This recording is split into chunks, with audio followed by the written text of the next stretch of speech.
সাগরের অতল গভীরে নিঃশব্দে ওত পেতে আছে এক ভয়ঙ্কর দানব, যে কোনো সময়ে যার একটি আঘাত তছনছ করে দিতে পারে মার্কিন নৌবাহিনীর দম্ভ, যাকে প্রতিরক্ষা বিশেষজ্ঞরা বলছেন ব্ল্যাক হোল বা কৃষ্ণ গহ্বর। একদিকে ট্রাম্পের রণহুঙ্কার, অন্যদিকে পারস্য উপসাগরে ইরানের এই অদৃশ্য ঘাতক। মধ্যপ্রাচ্য কি তবে তৃতীয় বিশ্বযুদ্ধের দ্বারপ্রান্তে?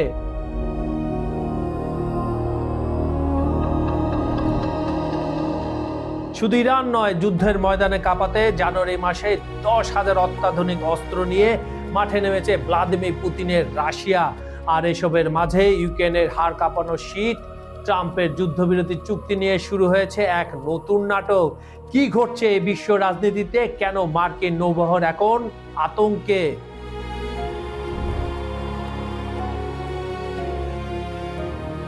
আসসালামু আলাইকুম বন্ধুরা, খবর সংযোগের বিহাইন্ড দ্য সিনের আজকের এই বিশেষ বিশ্লেষণে আমরা পর্দা উন্মোচন করব এই মহাপ্রলয়ের। শেষ পর্যন্ত আমাদের সাথে থাকুন। চলুন তাহলে শুরু করা যাক। সাগরে ঘাপটি মেরে আছে ইরানি ব্ল্যাক হোল, আতঙ্কে কাঁপছে মার্কিন নৌবহর। মধ্যপ্রাচ্যের উত্তেজনা পারদ এখন তুঙ্গে। মার্কিন পঞ্চম ফ্লিট এলাকায় মোতায়েন করা হয়েছে বিশাল carrier strike group Abraham Lincoln. কিন্তু আমেরিকার এই বিশাল শক্তির বিপরীতে ইরান যে অস্ত্রটি সামনে এনেছে তা আক্ষরিক অর্থে ঘুম কেড়ে নিয়েছে পেন্টাগনের। রুশ প্রযুক্তিতে তৈরি ইরানের এই কিলো ক্লাস সাবমেরিন, একে কেন ব্ল্যাক হোল বলা হয় জানেন আপনি? কারণ এটি পানির নিচে এতটাই নিঃশব্দে চলে যে শত্রুপক্ষের অত্যাধুনিক সোনার সিস্টেমও একে শনাক্ত করতে পারে না। ঠিক যেন হ্যারি পটারের সেই অদৃশ্য হওয়া পোশাক। প্রায় 74 মিটার লম্বা এই দানবগুলোর গায়ে লাগানো আছে বিশেষ ধরনের অ্যানকোইকিক টাইলস। এক একটি সাবমেরিন 18টি করে বিধ্বংসী টর্পেডো নিয়ে কয়েকদিন পানির নিচে লুকিয়ে থাকতে পারে। যদিও পারস্য উপসাগরের অগভীর পানি এদের জন্য কিছুটা চ্যালেঞ্জিং, তবুও সাগরের পণ্যবাহী জাহাজ আটকানো বা শত্রু জাহাজ শনাক্তে এরা যে কোনো সময় কালনাগিনী হয়ে উঠতে পারে।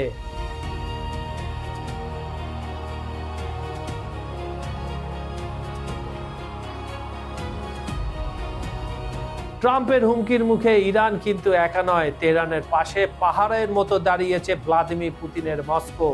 রুশ পররাষ্ট্রমন্ত্রী সার্গেই লাভরভ এক বিস্ফোরক বিবৃতিতে জানিয়েছেন, তিনি কি আবার জানালেন যাতে পেন্টাগনের ঘুম হারাম হয়ে গেল।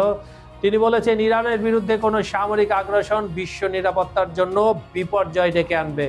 তিনি স্পষ্ট করে দিয়েছেন, 2025 সালের জুনে ইরানের ওপর যে হামলা হয়েছিল তার পুনরাবৃত্তি হলে রাশিয়া কিন্তু হাত গুটিয়ে বসে থাকবে না।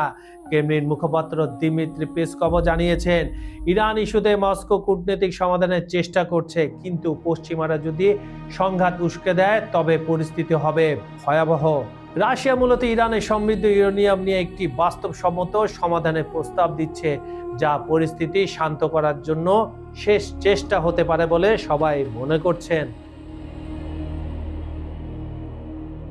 ওদিকে রাশিয়ার নিজের ঘরেও বইছে যুদ্ধের প্রস্তুতি। 2026 সালে 4 ফেব্রুয়ারি রাশিয়ার প্রতিরক্ষা মন্ত্রণালয় যে তথ্য দিল তা শুনে কপালে ভাঁজ পড়েছে পশ্চিমা বিশ্বের। প্রতিরক্ষা মন্ত্রী আন্দ্রে বেলাসভ জানিয়েছেন, মাত্র 1 মাসে অর্থাৎ জানুয়ারিতে রুশ বাহিনীতে যুক্ত হয়েছে 10,000-এরও বেশি নতুন অস্ত্র এবং 20 লক্ষ গোলাবারুদ। 2026 সালের মেগা পরিকল্পনা অনুযায়ী এই বছর তারা 3,10,000 সামরিক সরঞ্জাম এবং 2,10,00,000 গোলাবারুদ সরবরাহের লক্ষ্যমাত্রা নির্ধারণ করেছে। ইউক্রেন যুদ্ধের পর রাশিয়া তাদের উৎপাদন ক্ষমতা যে কয়েক গুণ বাড়িয়ে দিয়েছে, এই তথ্য তার জীবন্ত প্রমাণ। এর অর্থ একটাই, পুতিন দীর্ঘমেয়াদী এবং আরো বড় কোনো সংঘাতের জন্য প্রস্তুতি গ্রহণ করছে। এখন কি তিনি ইউরোপের অন্য দেশের প্রতিও দৃষ্টি দিবেন কিনা, এটা নিয়ে ভয় কাঁপছে ন্যাটো। কিন্তু এই সব উত্তেজনার মাঝেই শুরু হয়েছে এক অদ্ভুত লুকোচুরি খেলা। ইউক্রেনের -20 ডিগ্রি সেলসিয়াস শীতে হামলা বন্ধের কথা ছিল। ট্রাম্পের মধ্যস্থতা হওয়া এই চুক্তি নিয়ে এখন শুরু হয়েছে কাদা ছোড়াছুড়ি। জেলেনস্কি অভিযোগ করেছে, রাশিয়া চুক্তি ভেঙে কিয়েভে 71টি ব্যালিস্টিক মিসাইল আর 450টি ড্রোন দিয়ে হামলা চালিয়েছে। কিন্তু ট্রাম্প কি বলেছেন জানতে চান? তিনি পুতিনের পক্ষ নিয়ে বলেছেন, পুতিন তার কথা রেখেছেন। ট্রাম্পের মতে চুক্তিতে ছিল বৃহস্পতি থেকে শনিবার পর্যন্ত, ফলে সোমবার থেকে হামলা চালানো চুক্তির লঙ্ঘন নয়। এ কি বললেন ট্রাম্প সাহেব? এ তো পুতিনের মুখের কথা ট্রাম্পের মুখে ক্ষেপণাস্ত্রের মতো বের হলো। এই পরিস্থিতিতে কিয়েভের হাজার হাজার মানুষ এখন হাড় কাঁপানো শীতে বিদ্যুৎ ও হিটিং ছাড়া নরক যন্ত্রণায় দিন কাটাচ্ছে। রাশিয়ার টিভি চ্যানেলগুলো তো বলেই দিয়েছে তারা ইউক্রেনকে অন্ধকার যুগে পাঠিয়ে দিতে চায়। বিশ্ব রাজনীতির দাবার বোর্ডে চালগুলো এখন এতটাই জটিল যে সাধারণ সমীকরণ দিয়ে এর ভবিষ্যৎ মেলানো প্রায় অসম্ভব।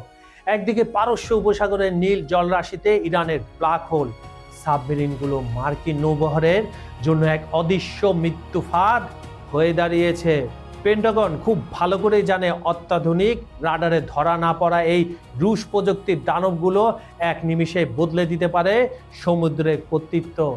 অন্যদিকে রাশিয়ার প্রতিরক্ষা মন্ত্রণালয়ের দেওয়া তথ্য অনুযায়ী মাত্র 1 মাসে 10,000 নতুন অস্ত্রের অন্তর্ভুক্তি প্রমাণ করে যে ভ্লাদিমির পুতিন কেবল ইউক্রেন নয় বরং পশ্চিমা বিশ্বের যে কোনো বড় চ্যালেঞ্জ মোকাবেলায় নিজেদের দাঁত ভাঙা জবাব দিতে প্রস্তুত করছেন।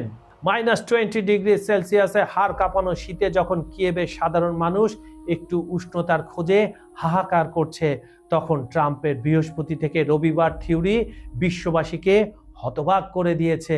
পুতিন যখন চুক্তির ফাঁক গলে বৃষ্টির মতো মিসাইল বর্ষণ করছেন, তখন ট্রাম্পের তাকে সমর্থন দেওয়া কি কেবল কূটনীতিক কৌশল নাকি পর্দার আড়ালে নতুন কোনো বিশ্ব ব্যবস্থার ইঙ্গিত? আর রাশিয়ার টিভি চ্যানেলগুলো যখন প্রকাশ্যে ইউক্রেনকে প্রস্তর যুগে পাঠিয়ে দেওয়ার হুমকি দিচ্ছে এবং মধ্যপ্রাচ্যে ইরানের পাশে দাঁড়িয়ে ল্যাভরভ কড়া হুঁশিয়ারি দিচ্ছেন, তখন এটি পরিষ্কার যে পৃথিবী এখন এক ভয়াবহ বারুদের স্তূপের উপর দাঁড়িয়ে আছে। যুদ্ধের এই নতুন সমীকরণে কি ট্রাম্পের মধ্যস্থতা শেষ পর্যন্ত সফল হবে, নাকি 2026 সাল মানব ইতিহাসের পাতায় এক রক্তক্ষয়ী মহাপ্রলয়ের বছর হিসাবে লেখা থাকবে? সময় বলে দেবে এই ভূ রাজনৈতিক টানাপোড়েনের শেষ কোথায়। তবে আজকের এই বিশ্লেষণ যদি আপনার ভাবনায় খোরাক যোগায়, তবে আপনার মূল্যবান মতামত আমাদের কমেন্টে বক্সে জানাতে ভুলবেন না। আপনার একটি মন্তব্যই আমাদের আগামীর পথ চলার অনুপ্রেরণা যোগাবে। আজকের ভিডিওটি যদি ভালো লেগে থাকে তাহলে লাইক করুন, শেয়ার করুন আর চ্যানেলটা সাবস্ক্রাইব করে নোটিফিকেশন বেল টিপে রাখুন, যাতে এইরকম আরো বিশ্লেষণমূলক ভিডিও মিস না হয়। বিজ্ঞাপন ও প্রমোশনের জন্য ডেসক্রিপশনে দেওয়া নাম্বারে যোগাযোগ করতে পারেন।